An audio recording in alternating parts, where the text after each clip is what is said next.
देवियों और सज्जनों, नमस्कार, आदाब, सत श्री अकाल। कौन बनेगा करोड़पति के इस ज्ञान के मंच पर आज हम कोई सवाल जवाब का खेल नहीं खेलेंगे, बल्कि आज हम समय के पहिए को उल्टा घुमाएंगे। हम एक ऐसी यात्रा पर निकलेंगे जो आपको करोड़ों साल पीछे ले जाएगी। हम एक ऐसी दुनिया में जहां धरती पर इंसानों का कोई नामो निशान नहीं था, जहां विशालकाय जीव इस ग्रह पर राज करते थे। जी हां, आज हम बात करने जा रहे हैं डायनासोर की। ये नाम सुनते ही हमारे जहन में एक रोमांच और आश्चर्य की लहर दौड़ जाती है। ये सिर्फ कल्पना की उड़ान नहीं, बल्कि हमारी पृथ्वी के इतिहास का एक सुनहरा लेकिन भूला हुआ अध्याय है। तो सवाल उठता है कि डायनासोर आखिर थे क्या? विज्ञान की भाषा में वे सरीसृप यानी रेप्टाइल्स का एक समूह थे और आज से लगभग 23 करोड़ साल पहले विकसित हुए। लेकिन यह परिभाषा उनके विशालकाय अस्तित्व के साथ न्याय नहीं करती। वे सिर्फ जानवर नहीं थे, वे इस धरती के पहले सम्राट थे। देवियों और सज्जनों, हमारी समय यात्रा का पहला पड़ाव है आज से लगभग 25 करोड़ साल पहले का समय। इसे ट्रायसिक युग कहा जाता है। यह एक बहुत ही उथल पुथल का दौर था। धरती अभी अभी एक महाविनाश से गुजरी थी। 70% जमीनी जीवन, पूरी पृथ्वी एक विशाल रेगिस्तान की तरह थी। पैंजिया नामक एक अकेला महाद्वीप, चारों ओर सूखा और गर्म वातावरण था। जीवन फिर जड़ें जमाने के लिए संघर्ष कर रहा था। इसी संघर्ष और खालीपन के बीच एक नए तरह के जीव ने अपनी उपस्थिति दर्ज करानी शुरू की। आर्किसॉरस का उदय, मगरमच्छों के पूर्वज उड़ने वाले टेरोसॉर, और इसी महान वंश से लगभग 23 करोड़ साल पहले डायनासोर ने धरती पर अपना पहला कदम रखा। शुरुआती डायनासोर आज के विशालकाय जीवों जैसे नहीं थे, जैसे यूरैप्टर जो एक कुत्ते के आकार का था। वे उस समय के विशालकाय मगरमच्छ जैसे जीवों से छिपकर अपना जीवन व्यतीत करते थे। वे भविष्य के शासक थे जो अभी अपनी बारी का इंतजार कर रहे थे। हर जीव अपने अस्तित्व के लिए लड़ रहा था। डायनासोर के पास कुछ ऐसी खासियतें थीं जिन्होंने उन्हें दूसरों पर बढ़त दिलाई। कंप्यूटर जी, अब हमें उस दौर में ले चलिए जिसे डायनासोर का स्वर्ण युग कहा जाता है। जी हां, हम जुरासिक काल में प्रवेश कर चुके हैं। आज से लगभग 20 करोड़ साल पहले का समय। ट्रायसिक युग की सूखी और बंजर धरती अब बदल चुकी थी। पैंजिया महाद्वीप टूटना शुरू हो गया था। नए समुद्र बन रहे थे। जलवायु गर्म और नम हो गई थी। फर्न, साइकैड, विशालकाय पेड़, यह वातावरण डायनासोर के विकास के लिए एकदम सही था। इसी सुनहरे युग में डायनासोर ने अपने विशालकाय रूप को धारण किया। धरती पर अब तक के सबसे बड़े प्राणी सौरोपॉड इसी काल में विकसित हुए। डिप्लोडोकस, ब्रैकियोसॉरस, उनके कदमों से धरती कांप उठती थी। वे चलते फिरते पहाड़ थे, जुरासिक काल की जीती जागती पहचान। लेकिन जहां शाकाहारी होते हैं वहां मांसाहारी भी होते हैं। एलोसॉरस, एक खूंखार शिकारी। स्टेगोसॉरस, जिनकी पीठ पर बड़ी बड़ी प्लेटें थीं और पूंछ पर नुकीले कांटे जो उन्हें बचाने में मदद करते थे। यह जीवन और मृत्यु का एक निरंतर नाटक था। यह सिर्फ जमीन पर ही नहीं, बल्कि आसमान और समुद्रों में भी जीवन का उत्सव था। टेरोसॉर, इच्थियोसॉर, प्लेसियोसॉर, पूरा ग्रह जीवन से धड़क रहा था। जुरासिक काल वास्तव में डायनासोर का युग था। वे इस ग्रह के निर्विवाद शासक बन चुके थे। यह स्वर्ण युग भी हमेशा के लिए नहीं था। एक नया युग और नई चुनौतियां उनका इंतजार कर रही थीं। देवियों और सज्जनों, जिस दुनिया को डायनासोर अपना घर कहते थे, वह कोई स्थिर जगह नहीं थी। वह लगातार बदल रही थी। जरा सोचिए, हमारी पृथ्वी की सतह विशालकाय प्लेटों से बनी है जो एक धीमी लेकिन निरंतर गति से खिसकती रहती है। डायनासोर के युग की शुरुआत में ये प्लेटें मिलकर पैंजिया बनाती थीं, लेकिन जुरासिक काल में पैंजिया टूटने लगा। भीतर की शक्तियों ने इसे दो भाग किया, लॉरेशिया और गोंडवाना। लॉरेशिया उत्तरी अमेरिका, यूरोप, एशिया। गोंडवाना दक्षिण America, Africa, Antarctica, Australia, Bharat. इन महाद्वीपों के बीच नए समुद्र बन गए और जलवायु में बड़ा बदलाव आया। इस अलगाव ने डायनासोर के विकास को नई दिशा दी। उत्तरी अमेरिका टायरानोसॉरस रेक्स, दक्षिण अमेरिका गिगानोटोसॉरस, अफ्रीका स्पिनोसॉरस, एशिया वेलासिरेप्टर। उन्होंने अलग अलग वातावरण के अनुसार खुद को ढालना शुरू किया। ये भूगोल डायनासोर की विविधता का एक बड़ा कारण बना। धरती का बदलता चेहरा डायनासोर की कहानी लिख रहा था। हर महाद्वीप एक अलग प्रयोगशाला बन गया, अनुकूलन की पाठशाला। अब हम अपनी समय यात्रा के अंतिम और सबसे लंबे चरण में पहुंच चुके हैं, क्रिटेशियस काल। यह आज से 14 करोड़ 50 लाख साल पहले शुरू हुआ और 6 करोड़ 60 लाख साल पहले समाप्त हुआ। यह वह समय था जब डायनासोर की विविधता अपने चरम पर थी। महाद्वीप लगातार एक दूसरे से दूर जा रहे थे, जिससे और भी ज्यादा अनोखी प्रजातियां विकसित हुईं। इस युग की एक और खास बात थी फूलों वाले पौधों का विकास। गुलाब, लिली, मैग्नोलिया, यह बदलाव ने पूरी खाद्य श्रृंखला को प्रभावित किया और नए प्रकार के शाकाहारी डायनासोर के विकास को बढ़ावा दिया। इसी युग में डायनासोर के कुछ सबसे प्रसिद्ध चेहरे दिखते हैं। कल्पना कीजिए टायरानोसोरस रेक्स को, लगभग 40 फुट लंबा, केले के आकार के दांतों वाला, उसकी दहाड़ मीलों तक गूंजती होगी। दूसरी ओर ट्राइसेराटॉप्स जैसे शक्तिशाली शाकाहारी, 3 बड़े सींग और एक कड़ी हड्डी का फ्रिल जो उन्हें टी-रेक्स जैसे शिकारियों से बचाता था।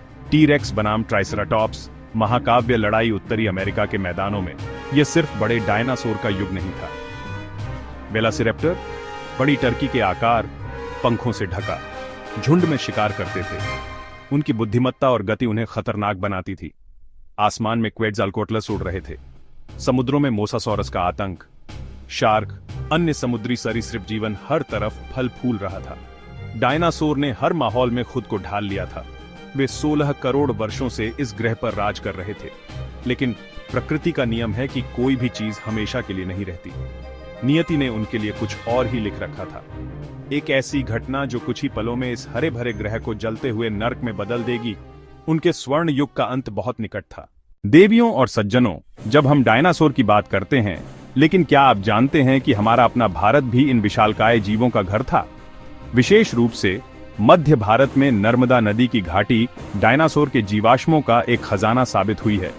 यहाँ पाए गए सबसे महत्वपूर्ण डायनासोर में से एक राजासोरस नर्मदेंसिस। इसके सिर पर एक कलगी या ताज जैसी संरचना थी। राजासोरस नर्मदा घाटी का प्रमुख शिकारी रहा होगा।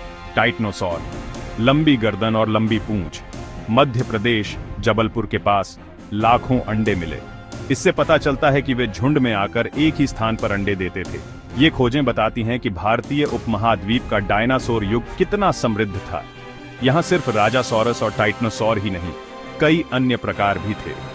ये जीवाश्म उस समय की कहानी कहते हैं जब भारत अफ्रीका से अलग होकर एशिया की ओर बढ़ रहा था। भारत के डायनासोर देश के इतिहास का भूला लेकिन रोमांचक अध्याय, जो हमें धरती के गहरे अतीत से जोड़ता है। देवियों और सज्जनों, अब हम उस क्षण में पहुंच गए हैं। धरती पर क्रेटेशियस काल का राज था। डायनासोर अपने शिखर पर थे।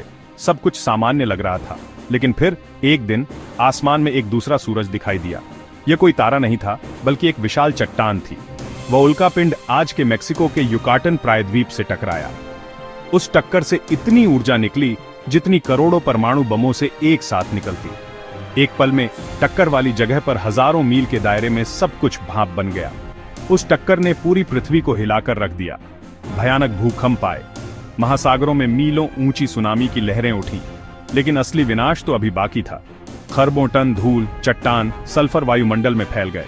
इस मलबे ने सूरज को पूरी तरह से ढक लिया। पूरी धरती पर कई महीनों, शायद सालों तक अंधेरा छाया रहा। सूरज की रोशनी के बिना पौधे मर गए। उन्हें खाने वाले शाकाहारी डायनासोर भूख से मरे। उन्हें खाने वाले मांसाहारी डायनासोर भी समाप्त हुए। खाद्य श्रृंखला पूरी तरह से ढह गई। धरती एक ठंडे, अंधेरे और भुखमरी के ग्रह में बदल गई। यह एक महाविनाश था। इस घटना ने धरती पर मौजूद 75% प्रजातियों को हमेशा के लिए मिटा दिया। सभी गैर एवियन डायनासोर, विशालकाय समुद्री सरीसृप, उड़ने वाले टेरोसौर, 16 करोड़ वर्षों का उनका शानदार शासन कुछ ही महीनों की तबाही में समाप्त हो गया। यह एक क्रूर और अचानक अंत था। तो क्या डायनासोर की कहानी उस भयानक दिन के साथ खत्म हो गई? क्या वे हमेशा के लिए इस धरती से मिट गए? देवियों और सज्जनों, इसका जवाब है नहीं, पूरी तरह से नहीं। यह सच है कि टायरानोसोरस, ट्राइसेराटॉप्स, ब्रैकियोसॉरस, लेकिन डायनासोर का एक वंश उस महाविनाश से बचने में कामयाब रहा। वे छोटे पंखों वाले थेरोपॉड डायनासोर थे। उन्होंने अपने पंखों का इस्तेमाल ठंड से बचने के लिए किया। वे कीड़े मकोड़े और बीज खाकर जीवित रह सकते थे। जरा अपने आसपास देखिए, अपनी खिड़की से बाहर देखिए। जो चिड़िया चहचहा रही है, जो कबूतर दाना चुग रहा है, या जो चील आसमान में उड़ रही है, ये सभी उन्हीं डायनासोर के वंशज हैं। आज के पक्षी यानी बर्ड्स जीवित डायनासोर हैं। आधुनिक विज्ञान और जीवाश्मों के अध्ययन ने यह साबित कर दिया है कि पक्षी सीधे सीधे छोटे मांसाहारी डायनासोर से विकसित हुए हैं। तो अगली बार जब आप किसी पक्षी को देखें तो याद रखिएगा कि आप डायनासोर के 16 करोड़ साल के गौरवशाली इतिहास के एक जीवित अंश को देख रहे हैं। वे आज भी हमारे साथ हैं, हर शहर में, हर जंगल में। उन्होंने अपना रूप बदल लिया है, वे छोटे हो गए हैं, लेकिन उनका वंश आज भी जीवित है और फल फूल रहा है। उनकी कहानी ने पीढ़ियों को प्रेरित किया है। वे विज्ञान में रुचि जगाते हैं। डायनासोर की खोज ने ही हमें प्लेट टेक्टोनिक्स और महाविनाश की घटनाएं समझने में मदद की। वे सिर्फ अतीत के जीव नहीं हैं, वे विज्ञान के शिक्षक हैं जो हमें हमारे अपने ग्रह के बारे में सिखाते हैं। उनकी गूंज आज भी जीवाश्मों में है, संग्रहालयों में है और हमारी कल्पना में है। वे वास्तव में कभी मरे नहीं, बस उनका रूप बदल गया है। तो देवियों और सज्जनों, हमारी यह लंबी और रोमांचक यात्रा अब अपने अंतिम पड़ाव पर है। हमने समय की गहराइयों में गोता लगाया, डायनासोर के उत्थान के साक्षी बने, उनके स्वर्ण युग को देखा और अंत में उनके दुखद विनाश को महसूस किया। उनकी कहानी सिर्फ विशालकाय छिपकलियों की कहानी नहीं है, यह जीवन, यह समय और यह परिवर्तन की कहानी है। तो सवाल यह है कि हम 21वीं सदी के इंसान डायनासोर के 16 करोड़ साल लंबे इतिहास से क्या सीख सकते हैं? पहली और सबसे बड़ी सीख है विनम्रता। डायनासोर इस ग्रह के निर्विवाद शासक थे। उन्होंने इंसानों की तुलना में 500 गुना ज्यादा समय तक इस धरती पर राज किया। प्रकृति की शक्ति के आगे कोई भी प्रजाति अजेय नहीं है। हमें अपने ग्रह का सम्मान करना सीखना होगा। दूसरी सीख है परिवर्तन को स्वीकार करना। उन्होंने बदलते महाद्वीपों, बदलती जलवायु, बदलते पौधों के साथ खुद को ढाला। जो प्रजातियां बदल नहीं सकीं, वे विलुप्त हो गईं। आज हम इंसान भी एक बड़े जलवायु परिवर्तन का सामना कर रहे हैं, लेकिन यह परिवर्तन प्राकृतिक नहीं, बल्कि हमारे अपने कार्यों का परिणाम है। डायनासोर की कहानी एक चेतावनी है कि अगर हमने अपने तौर तरीके नहीं बदले, तो हमारा हश्र भी उनसे अलग नहीं होगा। और अंतिम सीख है आशा और लचीलेपन की। उस महाविनाश के बाद भी जीवन समाप्त नहीं हुआ। छोटे स्तनधारी जो डायनासोर की छाया में रहते थे, उन्हें एक मौका मिला। उन्हीं में से एक वंश से करोड़ों साल बाद इंसान विकसित हुए। डायनासोर के वंशज पक्षी आज भी हमारे साथ हैं। यह हमें सिखाता है कि हर अंत एक नई शुरुआत का अवसर होता है। जीवन हमेशा एक रास्ता खोज लेता है। डायनासोर की कहानी हमें प्रेरित करती है कि हम अपने भविष्य के प्रति जागरूक रहें, अपने ग्रह की देखभाल करें और यह याद रखें कि हम इस अद्भुत कहानी का सिर्फ एक छोटा लेकिन महत्वपूर्ण हिस्सा हैं। धन्यवाद। शुभ रात्रि।